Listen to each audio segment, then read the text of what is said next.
بسم اللہ الرحمن الرحیم۔ آخری حجت بقیت اللہ۔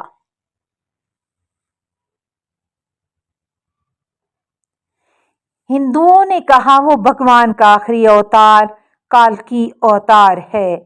عیسائیوں نے کہا وہ ان کے خداوند یہوہ کا بیٹا ہے، وہ روح القدس ہے۔ یہودیوں نے کہا کہ وہ ان کا مسیحا مشیخ ہے۔ مسلمانوں نے کہا وہ ان کا مہدی موعود ہے۔ سنیوں نے کہا وہ ابن عبداللہ ہے۔ شیعوں نے کہا وہ ابن حسن ہے۔ وہابیوں نے کہا وہ خلیفہ راشد ہے۔ امامیوں نے کہا وہ 12واں امام ہے۔ سب نے یہ سمجھا کہ وہ ان کا ہے۔ سب نے یہ سمجھا کہ وہ جب آئے گا تو صرف انہی کا مذہب پوری دنیا میں پھیلا دے گا۔ سب کتنے خود غرض ہیں۔ سب نے خدا کی آخری حجت کو اپنے کھاتے میں ڈالنے کی بھرپور کوشش کی، لیکن وہ سب یہ بھول گئے کہ وہ کسی ایک گروہ کا نہیں بلکہ وہ سب کا ہے۔ وہ خدا کا ہے، وہ میرا نہیں بلکہ ہمارا ہے۔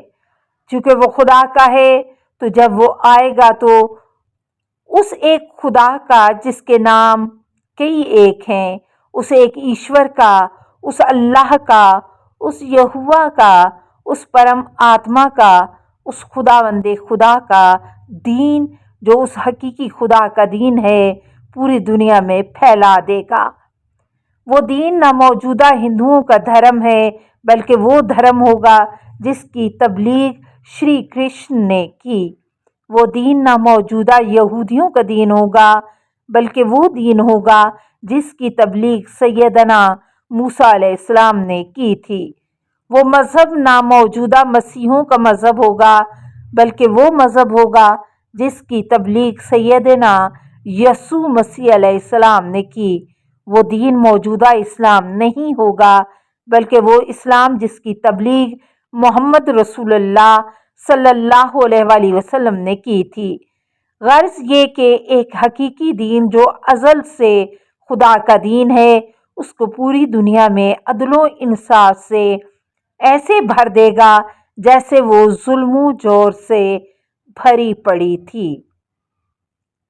اللہم صلی علی محمد وآل محمد وآلہ الطیبین الطاہرین المعصومین۔